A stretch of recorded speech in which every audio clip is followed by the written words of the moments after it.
Assalamualaikum warahmatullahi wabarakatuh. Alhamdulillahil awwal bila ibtida wal akhir bila intiha.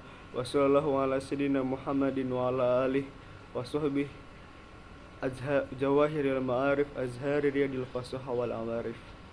Wa qala ta'ala fil Qur'anil Karim, a'udzu billahi minasy syaithanir rajim. Bismillahirrahmanirrahim. وما أصابكم من مصيبة فبما كسبت أيديكم ويعفو عن كثير. Al-ayah. Hadirin rahimakumullah. Alhamdulillahirabbil alamin. Kita bisa bertemu kembali di bulan yang mulia ini, di bulan Ramadan, di bulan suci Ramadan. Dan alhamdulillah, sampai saat ini Allah masih mengkaruniakan kita nikmat, baik itu nikmat sehat maupun nikmat iman. Dan juga alhamdulillah kita di zaman wabah ini, yaitu jadi masih dalam wabah corona virus disease 19 ini, kita masih diberikan kesehatan sehingga kita bisa bertemu di tempat yang mulia ini. Di dalam ayat Al-Quran yang tadi saya bacakan, yang artinya kurang lebih seperti ini: dan apapun musibah yang menimpa kepada kalian, itu merupakan sebuah bencana yang disebabkan oleh perbuatan yang telah dilakukan oleh tangan-tangan kalian. Dan Allah telah mengampuni kebanyakan dari kesalahan-kesalahan kalian. Mari kita kaji dari kajian tafsirnya terlebih dahulu. Dalam tafsir Al-Jalalain karangan Imam Jalaluddin As-Suyuti dan juga Imam Jalaluddin Al-Mahali, kata asobakum, kumnya di sini, domirnya di sini, khitabnya itu kepada orang-orang yang beriman saja. Khitabun lil mu'minin.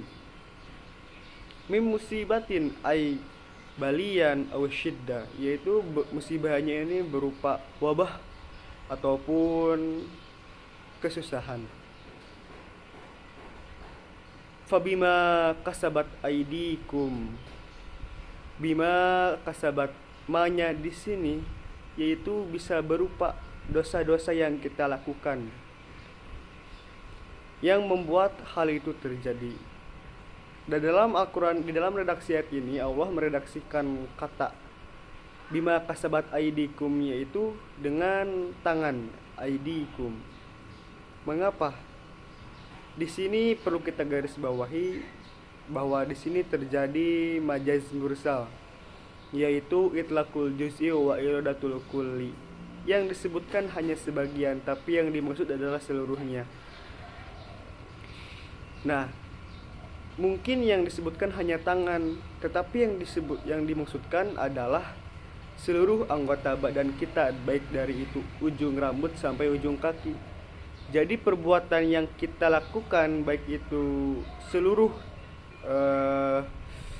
anggota badan kita yang berbuat dosa, nah itu bisa mungkin menyebabkan Allah menimpakan musibah kepada kita. Nah, dalam ayat ini tetapi ditafsirkan langsung oleh Imam Jalaluddin As-Suyuti dan Imam Mahali, yaitu li anna aktsarul af'al tazawulu anha. Jadi kebanyakan perbuatan itu ya emang didasarkan pada dasarnya itu kebanyakan pada anggota tangan. Nah, jadi Allah meredaksikannya dengan tangan. Kemudian bima kasabat wa ya'fu an katsir, dan memaafkan kebanyakan dari kesalahan-kesalahan mereka. Yaitu Allah tidak membalas mereka di dunia. Bahkan saking rahman rahimnya Allah malah melipatkan balasan mereka di akhirat kelak. Lantas bagaimana, kan tadi orang-orang yang berdosa. Lantas bagaimana dengan orang-orang yang muznibin, yaitu orang-orang yang tidak berbuat dosa. Nah, dalam tidak berbuat dosa yaitu ketika Allah menimpakan musibah mereka di dunia, yaitu liraf'i darajatihim fil akhirah, untuk meninggikan derajat-derajat mereka di akhirat kelak. Dari diterima dari Usama, yaitu dapat sebuah riwayat an Usama bin Zaid qala Rasulullah sallallahu alaihi wasallam at-ta'un ayatul rizq ibtalallahu azza wa jalla nasan min ibadihi fa in sami'tum bi fala tadkhulu alaihi wa idza waqa'a bi ardin wa antum biha fala tafirru bihi. Diterima dari Usama bin Zaid bahwasanya Rasul pernah berkata bahwa taun ini ataupun wabah ini merupakan sebuah tanda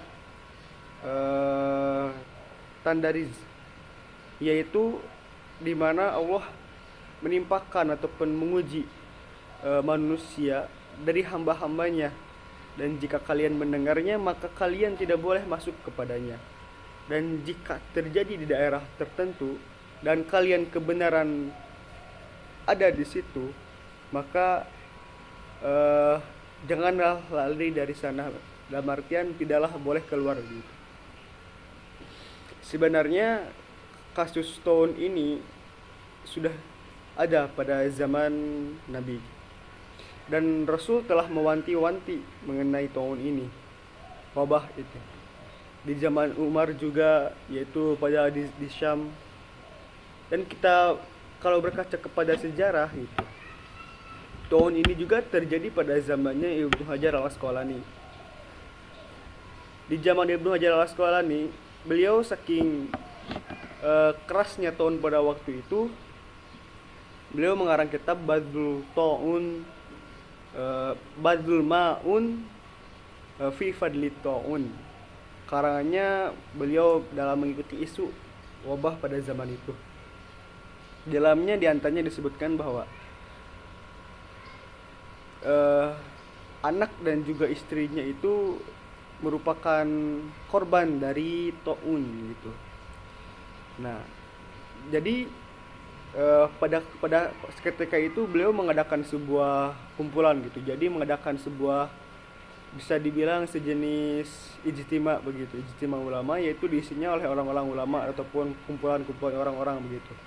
Nah, pada saat itu wabahnya itu yang hanya terinfeksinya hanya puluhan ataupun ratusan orang, setelah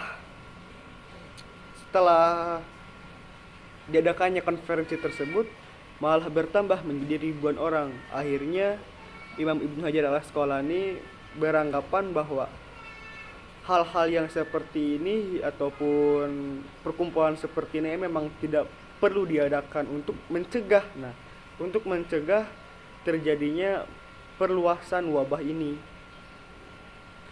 Nah, jadi emang pada dulu juga yang namanya wabah itu sudah ada gitu, dan sudah diprediksi, dalam artian emang wabah-wabah yang seperti ini akan terjadi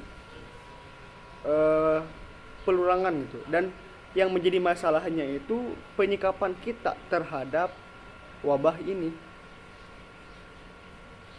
Nah, kemudian di dalam kitabnya juga disebutkan bahwa wabah ini merupakan sebuah azab bagi mereka orang-orang kafir, dan juga wabah ini merupakan sebuah rahmat bagi mereka orang-orang yang beriman. Sebagaimana dalam hadis Nabi an Aisyah qalat Rasulullah sallallahu alaihi wasallam idza kathirat dzunubul abdi wa lam yakun lahu ma yukaffiruha ibtalahu Allahu bil hazan liyukaffiruha. Dari Aisyah radhiyallahu anha berkata bahwasanya Nabi berkata, jika hamba sudah banyak dosanya dan pada saat itu tidak terdapat sesuatu yang bisa menghapus dosanya, maka Allah akan mengujinya dengan kesedihan. Supaya apa? Supaya hal itu bisa menghapus dosa-dosanya. Dan juga terdapat dari riwayat lain bahwa yang namanya tahun ini yaitu annahu azabun yab'atsuhu Allahu ala man syaa wa ja'alallahu lahu rahmatan lil mu'minin. Bahwa yang namanya wabah ini merupakan sebuah azab bagi mereka orang-orang yang dikehendaki oleh Allah, dan juga Allah menjadikannya sebuah rahmat bagi orang-orang yang beriman. Oleh karenanya kita yakini bahwa hal ini merupakan musibah dari Allah kepada kita, untuk kita senantiasa bersabar dan juga berupaya dalam menghadapi segala permasalahan yang timbul akibat wabah ini. Hadirin rahimakumullah, kebetulan pada saat ini kita sedang berada dalam bulan puasa, yaitu dimana kita menahan rasa lapar kita dan dari subuh sampai azan maghrib. Nah, di dalam puasa ini kita perbanyaklah ibadah-ibadah kita kepada Allah Subhanahu wa taala. Mengapa demikian? Karena di antara bentuk upaya kita dalam menghadapi wabah ini adalah dengan berupaya semaksimal mungkin, baik itu jasad maupun rohani. Kita sudah mengetahui bahwa puasa itu bisa menyehatkan kita, bisa meningkatkan imunitas kita sehingga kita kebal terhadap penyakit-penyakit. Selain itu, di bulan puasa ini juga dari pagi sampai sore, dari malam ke malam, kita lebih banyak beribadahnya dibanding maksiatnya. Tentunya kita tidak boleh maksiat di dalam puasa ini. Nah, oleh karenanya jadikanlah momentum puasa ini sebagai refleksi kita untuk dalam penyikapan wabah corona yang ada di dunia ini. Sebagaimana kaidah tauhid yang kita ketahui, al-qiyamu bi muqtadas syariah wal wafa'u bi haqqil haqiqah. Kita tetap melaksanakan upaya-upaya syariat, al-qiyamu bi muqtadas syariah, menjalankan upaya-upaya syariat, dan karena emang itu tuntutannya. Dan kita juga tak lupa untuk al-wafa'u bi haqqil haqiqah, tetap menyandarkan, tetap meyakini kepada sebenar-benarnya hakikat, yaitu kepada Allah Subhanahu wa taala. Al-qadau bi muqtada syariah merupakan sebuah gambaran ataupun